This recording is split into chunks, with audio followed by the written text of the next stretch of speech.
Good morning students, welcome back to our online classes initiated by Rishiram Shikshan Sansthan, Joshiyada, Uttarkashi, and today's subject is economics for class 12th and the topic continues national income and aggregates.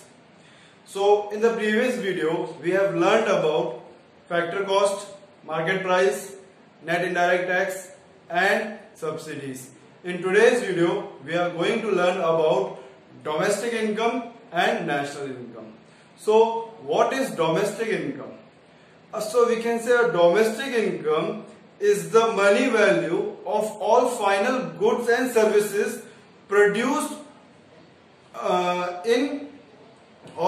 produced within the territory of a country during a period of 1 year. So during the period of 1 year, all the money value of final goods and services produced, the production will be within the territory or within our boundary of a country, and that is called domestic income. And what is national income? So the net factor, or we can say the net factor income earned from abroad. When the net factor income earned from abroad, in one situation, the situation will be that if the person or if the consumer is a resident of a country. So if the consumer or the customer or the worker is the resident of a country, then it will be added and we can say it becomes national income. So domestic income is all the money value of final goods and services produced within the territory of a country during a period of 1 year. And net income, or we can say national income, is the income earned from the net factor in one situation, and the situation will be if the resident, not a citizen, if the resident or residents, we have told in the earlier video who is the resident of a country and who is the citizen of a country. So the resident is of a country, then only it will be added to national income. Now domestic income, or we can say net domestic product at factor cost. Now what is net income or net domestic product at factor cost? So our domestic income, as we told, is the sum of factor incomes generated by all the producing units. It is generated by all the producing units located within the domestic territory, and it is located within the domestic territory of a country during the period of 1 year. And it is the sum of net domestic product at factor cost by all producing units in the domestic economy. So we can say that it is the sum of net domestic product at factor cost. And we have told the factor cost that what is factor cost? A factor cost refers to all factor payments made by the producing units, that is the firm, and to the factor of production, and the factors of productions like land, labor, capital and entrepreneur, and for what? For rendering the productive services in the production of goods and services, that is factor cost. So domestic income and net domestic product at factor cost is the sum of factor income generated by all producing units located within that territory. And now there are three components of domestic income. So basically there are three components of domestic income, and the first component is compensation of employee, or we can say COS. And second is operating surplus, and third is mixed income of self-employed or MI. So now we can say what is compensation of employee, COE. So a compensation of employee refers to all monetary and non-monetary benefits. So it refers to all monetary, or we can say monetary is the money value, and non-money monetary benefits which the employee receives. Either he receives directly or he receives indirectly from their employers. They receive their benefits from their employers in return for rendering productive services, and it consists of wages and salaries and compensation in kind like rent-free accommodation, free lunch, and etc. And employers' contribution to Social Security scheme. So the contribution to Social Security scheme is only done by employers, not by the employees. So we can say that it does not include employees' contribution to Social Security scheme and compensation received, or the money received by an injured worker from the insurance company. So it is the contribution to Social Security scheme is only done by the employers. So this is the compensation of employee, where he receives all the monetary and non-monetary benefits, and the benefits for what? For rendering the productive services given by the employee.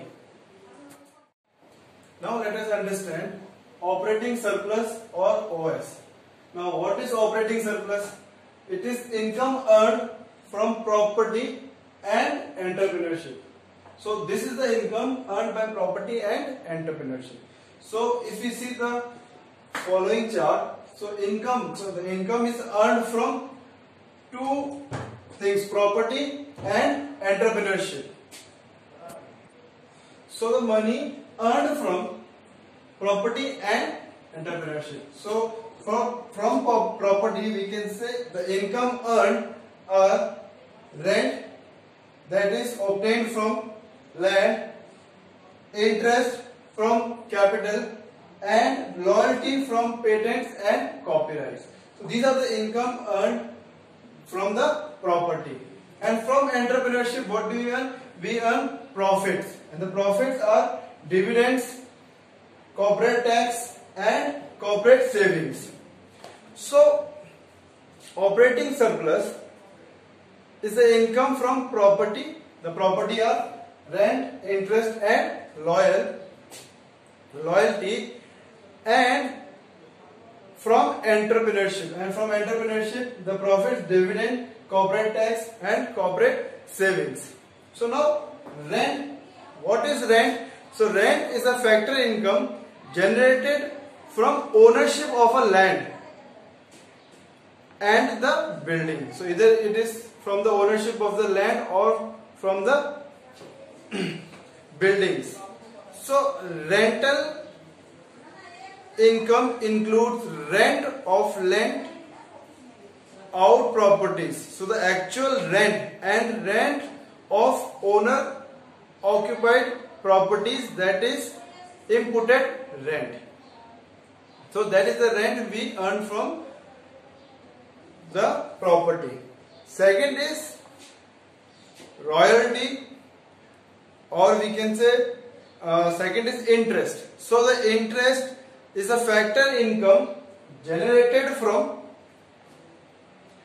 ownership of capital, and it is defined as the amount to be paid by a production unit for the use of capital, whether borrowed or provided by the owner. So either it is borrowed or provided by the owner. So from that we earn interest. So interest payment includes both actual and imputed interest. So it includes both and it is a factor payment made by the production unit. It is factor payment made by the production unit for the capital borrowed for productive purpose. So whatever the capital is borrowed, either for, we can say, building a house or whatever, so it is paid in return of that capital. And third is royalty, that is from patent and copyrights. So royalty refers to income generated for granting lease right. So it is income generated for granting lease rights or copyrights. So this patent and right, copyrights, you may have heard from, like videos, whatever videos. So who have made the videos, he has the right to either give the person to or for a lease rent or give him the copyright. So from these rent, interest and royalty, we earn income, and that income is generated from property. Second is entrepreneurship, and entrepreneurship we earn profits. So profit is a factor income generated from entrepreneurship, and the profit generated by the production unit is divided in three categories. So this profit is divided in three categories, and those three categories are dividends, corporate tax and corporate savings. So what is the dividends? So dividend, it is a distribution among shareholders. So whoever having the share, whatever the profit is earned, they divide that profit within themselves. Second is corporate tax. So the corporate tax is the tax which is paid to the government. So all the taxes like income tax, whatever tax we pay, those are corporate taxes. So that is those taxes are paid to the government. And corporate savings. So corporate savings, these are undistributed profits. These profits are not distributed, which are retained or which are kept, or we can say which are kept for as a reserve to expand business or to meet any unexpected expenses. So these money or this profit is not distributed, and it is kept aside for any, if you want to expand any business or if you meet any unexpected expenses. So these money are used for that purpose. Now the third component is mixed income of self-employed, we can say MI. So now what is mixed income? Mixed income is the income of own account workers. So these are the income generated by the own account workers. And who are own account workers? These are people like farmers, doctors, bankers and etc. So all the income generated from the own account workers and unincorporated enterprises. Unincorporated enterprises like, we can say, small shopkeepers, repair shops and etc. So are known as mixed income. So the income of own account worker and unincorporated enterprises. So these some are known as mixed income, and they do not maintain a proper account, and they use their own resources. They use their own resources. Like a farmer will use his own resources, and the resource is land, doctor his labor, and bankers all the funds. So these are used, they use their own resources. As a result, it becomes difficult to classify their income among compensation of employees. So therefore it is not classified in the compensation of employee. It is separated, and that is mixed income. And the mixed income is sum of all the income generated from the own account worker and unincorporated enterprises. So own account workers are those people who are farmers, doctors and bankers, and unincorporated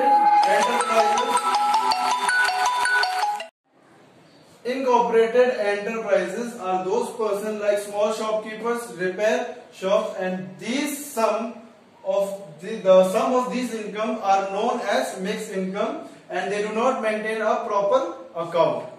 So therefore it is difficult to classify mixed income in compensation of employee. So therefore domestic income, or we can say net domestic product at factor cost.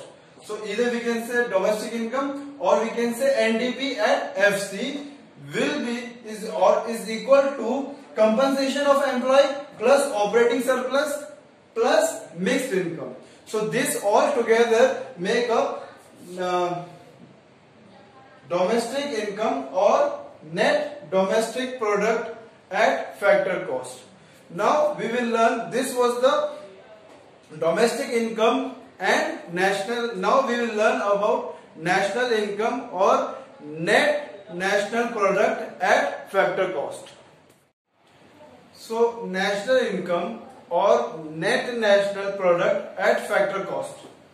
So now, as told earlier, national income is the net factor income earned from abroad, and in a situation where the person or the consumer should be the normal resident of a country, and then it will become national income. If the person or a consumer is a normal resident of a country, so the income earned from by him will be added to national income. So now production in the outcome of combined efforts of 4 outputs, and those 4 outputs are also called factor of production. So factors of productions are land, labor, capital and entrepreneurship. So factors of production are paid for their services.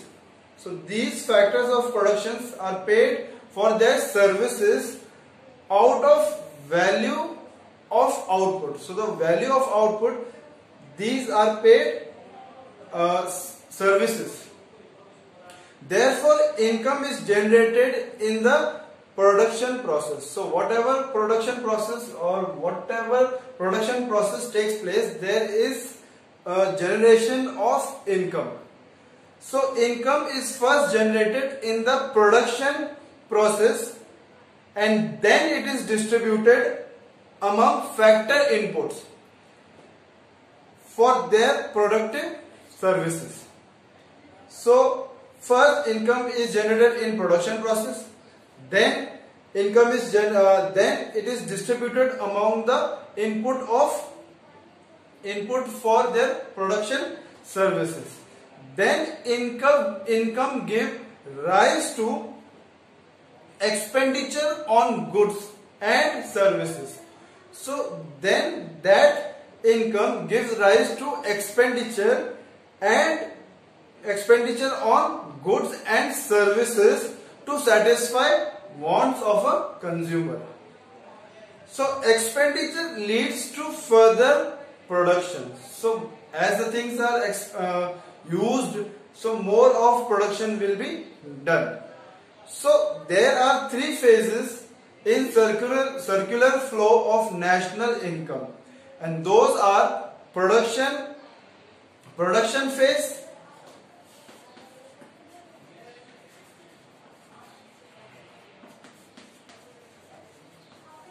that is production phase, because in the production process there is income generated. Second is income phase.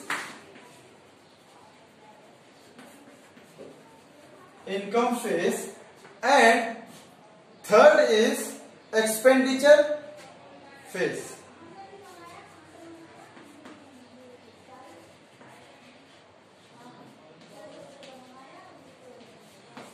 So these are the three phases of circular flow of national income. So accordingly, there are three different ways, we can say that national income can be defined in three different ways, and those three different ways are flow of goods and services produced, that is product method. Second is flow of income, that is distributed, and it is income method. And third is flow of expenditure, that is disposition, and it includes in expenditure method. So national income, if we can say that national income is equals to the domestic income plus the net factor, or we can say net factor earned from abroad. So plus net factor earned from abroad. So the national income is the sum of domestic income plus the net factor earned from abroad. These two sum up national income. So from production point of view, if we see from the production point of view, we can say that national income is the sum of monetary value of flow of all goods and services. It is the sum of monetary value, it is sum of all the money value of a flow of goods and services produced by a normal resident. Produced by a normal resident means produced by a person who is the resident of a country, and during 1 year. So during one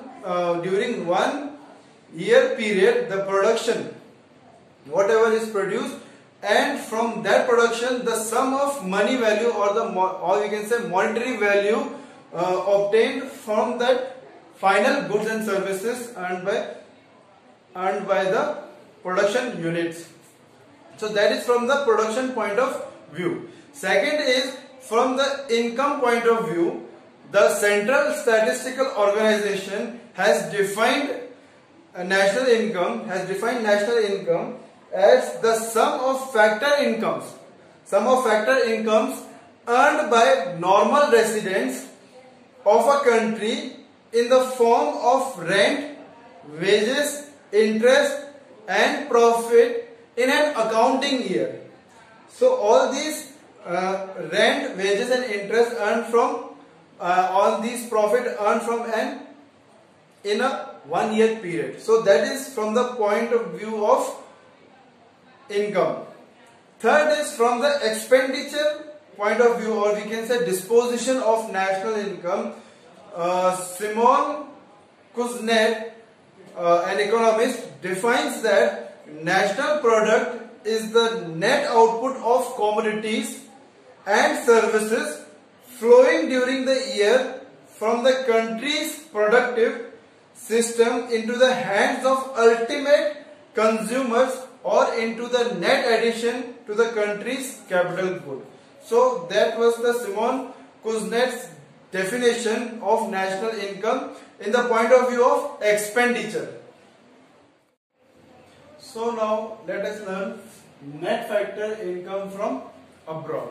Now what is net factor income earned from abroad? It is the difference between factor income, and the factor incomes are rent, interest, profits, wages, and the difference between factor income earned by normal residents of a country from the rest of the world, and the factor incomes earned by non-residents in the domestic territory of a country. So this will be the net factor income earned from abroad. So NFIA, or net factor income from abroad, can be either positive or negative. Now how can it be positive? So that if receipts are more than payments, if the receipts are more than payment, so if there is a difference between receipt and payments, then net factor income from abroad will be positive, and if the receipt is less than the payments, then the net factor income from abroad will be negative. So the net factor income from abroad are classified in three categories, that is net compensation of employee, similarly as done in domestic income, that was compensation of employee. Now here we are calculating net compensation of employee or net COE. Second is net income from property and entrepreneurship. Similarly in domestic income we said that net or in that was income from property and entrepreneurship. And the third factor is net retained. So all of whatever the earned money is retained either to expand the business for further or to meet the unexpected expenses. So that is net retained earnings of resident companies abroad. So what is net? Now what is net compensation of employee? So it is a difference between compensation of employee earned by normal residents of India from abroad and compensation of employee earned by non-resident of India. So that is net compensation of employee. It is difference between compensation of employee earned by a normal resident of India from abroad and compensation of employee earned by non-resident of India. That will be our net compensation of employee. Second is net income from property and entrepreneurship. This is the difference between rent, interest, profit and royalty earned by normal residents of India from abroad and similar payments made to non-residents of India. So this will be the difference between normal resident of India and from the non-residents of India. Third is net retained earnings of resident companies abroad. So this is the difference between undistributed profit of resident companies, whichever companies are of our resident companies or which belongs to us, and from the foreign companies in India, and the difference between the residential companies and from the foreign companies. This difference is called as net retained. So the maintenance of these retained earning is called net retained earnings of resident companies abroad. Now let us see the difference between net factor income from abroad and net exports. So this table will be provided to you in a PDF form. So please go through it or please read it carefully. So net factor income earned from abroad, it is a difference between factor income earned by normal residents of a country and from the abroad and factor income by non-residents of a country. And net exports, this is the difference between value of export and import of goods. This is the difference between value of exports and imports of goods and services related to domestic territory of a country, and the services will be related to our domestic territory of a country. Second is, it is a part of national income. Net factor income from abroad is part of national income, whereas net exports, it is part of domestic income. And third is, the components of net factor income from abroad are net compensation of employee, net operating surplus, or we can say net income from property and entrepreneurship, and third is net retained earnings by resident companies abroad. and the components of net exports are exports and imports of goods and exports and imports of services. So this is the basic difference between net factor income from abroad and net exports. Now we will learn about factor payments and transfer payments. Factor payments and transfer payment. So now national income includes all those incomes or payment which correspond to flow of goods and services in an economy. So national income includes all those incomes or all payments which corresponds to flow of goods and services. So in an economy there are three types of payments made. They are factor payments. Basically there are two types of payments, and these are factor payment and transfer payment. So now what is factor payment? Factor payment, it is made to a factor of production. So the payment is made to the factors of production, and factors of production like land, labor, capital and entrepreneurship. So these are the payments made to the factor of production in return for rendering factor services. So in return of rendering factor services. So these are factor payments. Now factor incomes earned by factors of production and factor payment made by an entrepreneur to factor for their services are in fact the same. So the factor income earned by the factor of production and factor payments made by an entrepreneur to factors for their services, these are all in fact the same. So all payments, or we can say all factor incomes, are included, and all these are included in national income because there is corresponding flow of goods and services that in that economy. So that is factor payments. Now second is transfer payment. Transfer payment, it is a payment received without any corresponding goods and services. So the payment is received without any goods and corresponding goods and services. So these are examples, let's say the examples of payment received without any goods, corresponding goods and services, like we can say old age pension.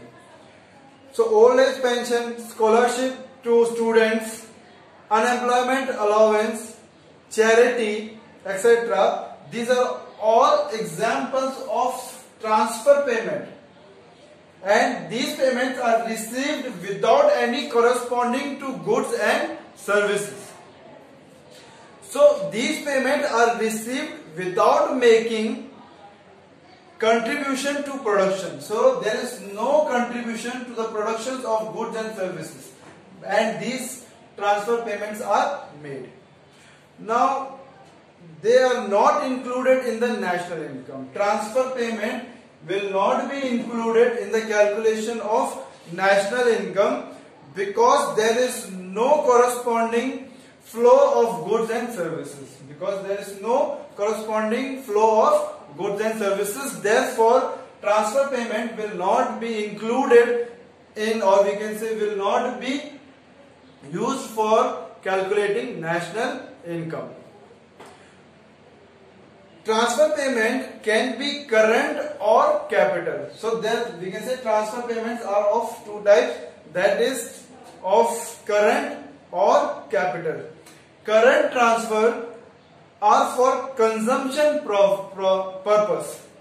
So we can say current transfer are for consumption process, whereas capital transfers are for capital formations.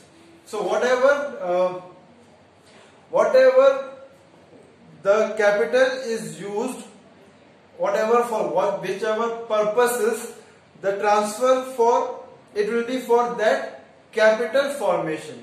So transfer payment basically of two types, current and capital. So now let us understand the difference between income payment and transfer income payments. So basically, on the basis of meaning, factor income or payment, it is the income received in return of rendering factor services by the factor of production. And transfer income or transfer income payment, it is income received without any goods and services provided in return. So this was the difference between on the basis of meaning. Second is on the basis of concept. On the basis of concept, factor income, it is an earning concept. So factor income is an earning concept, whereas transfer income, it is a receipt concept. And third, on the basis of types, factor incomes, there are types are rent, wages, interest and profit. Whereas transfer income, these are from household, corporates or government sector, and vice versa, for example gifts, donation and etc. So on the basis of inclusion in national income, factor income is, these are included in national income. Factor incomes are included in national income because they correspond to the flow of goods and services, whereas transfer income, the payments, these are not included in national income because there is no corresponding flow of goods and services. Now let us see national income accounting, meaning and its uses.